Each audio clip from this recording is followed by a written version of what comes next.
মা, দাদু এভাবে কান্না করছে কেন? তোমার দাদু কান্না করতেছে, তোমার দাদু তো নতুন বাড়িতে যাচ্ছে, এই জন্য কান্না করতেছে। নতুন বাড়িতে গেলে তো কান্না করার কথা না, আর নতুন বাড়িতে তো আমরা একসাথেই থাকবো।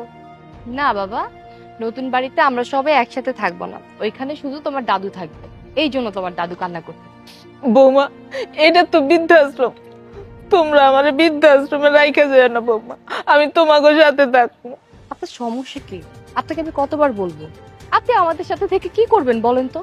আপনাকে একটা কথা বললে কি আপনার মাথায় যায় না, কথাটা ঢোকে না মাথায়? আপনি এখানেই থাকেন। আর তাছাড়া আমাদের সোসাইটিতে তো আপনার মতো বয়স্ক কেউ থাকে না, সবাই তো তার বাবা মাকে এখানে এসে রেখে যায়। আর তাছাড়া আপনি তো খুব ভালো করেই জানেন যে বাসায় নতুন কাজের লোক রাখছি। আপনি আমাদের বাসা থেকে কি করবেন? কোনো কাজেও আসবেন না, আপনি বরঞ্চ এখানেই থাকেন।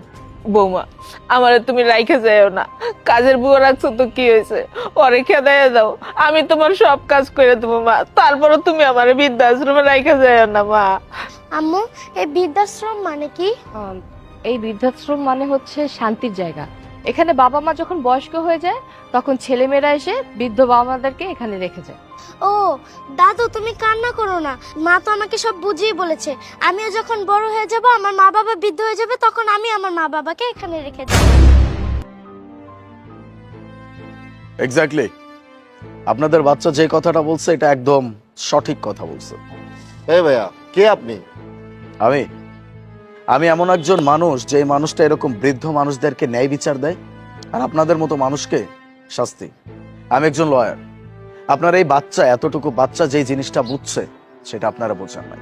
সি, আপনাদের কি লজ্জা করে না? এই বৃদ্ধ মাকে বৃদ্ধাশ্রমে রাখতে আসছেন। এই মা আপনাকে কত কষ্ট করে ছোটবেলা থেকে মানুষ করছে, আর সেই মাকে দিন শেষে নিজের ঘাড়ের বোঝা মনে করে এরকম বৃদ্ধাশ্রমে রাখতে আসছেন। ছোটবেলায় যখন আপনি আপনার মাকে এত কষ্ট দিচ্ছেন, এত কিছু করছেন, আপনার মায়ের সাথে এত দুষ্টমি করছেন, কই